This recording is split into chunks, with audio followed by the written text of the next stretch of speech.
Africa, hello world. It is African Economic Merit Awards, an organization touching lives beyond you.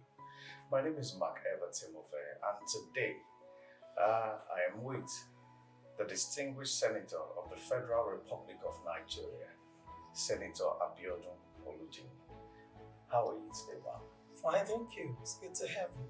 Yeah, we've heard a lot about the impact you're making in different communities in Nigeria and how you have actually, as a woman, stood your ground among the senators in the Nigerian Senate.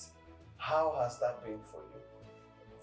Well, it's been a bittersweet thing. It's not been too bad because over the years, God has made it possible for us to increase, and that is probably the joy for some of us. The women have come out of their shells to participate in governance, and we are doing great, even though there are challenges.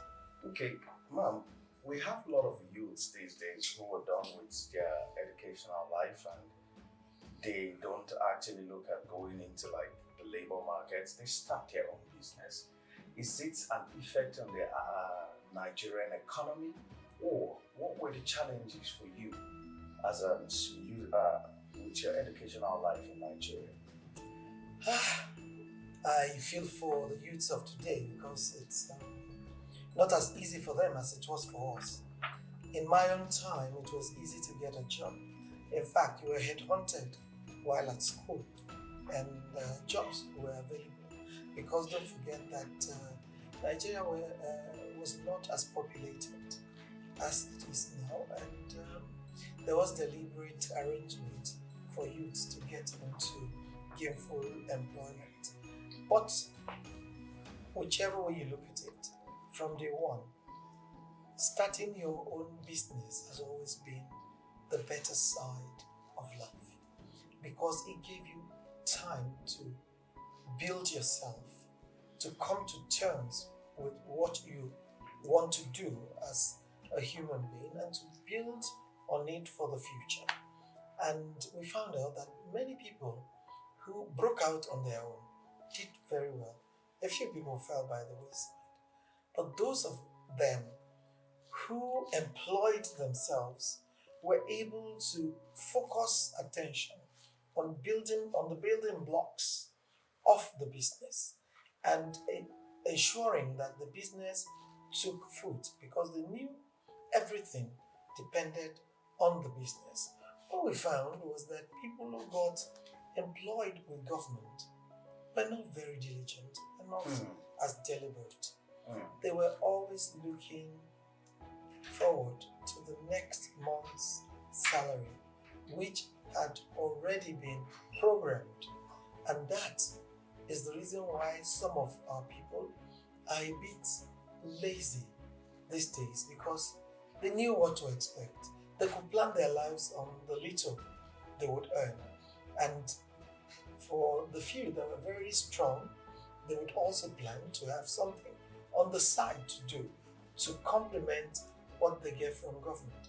At times, that conflicted with the office work, but that is the general outlook of using your education to get a living, because that is the end product of being educated.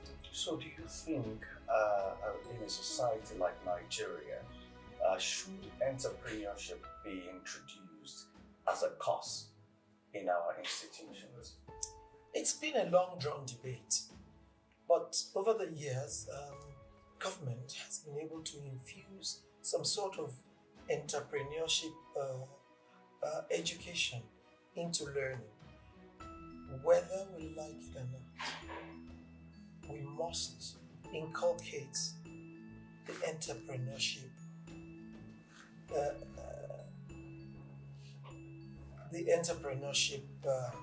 process into our learning. Because if you leave school without thinking about entrepreneurship, you might find out that you'll be on the employment market for too long. What do you do with the waiting period? You need to be able to use your hands, to use your skills, to use what you have to get what you want. Skills acquisition is key to whatever any youth is doing now. That is why there was this issue of retraining. When you get your education, it's paperwork. You must retrain yourself to be able to employ yourself in whatever skill you are interested in.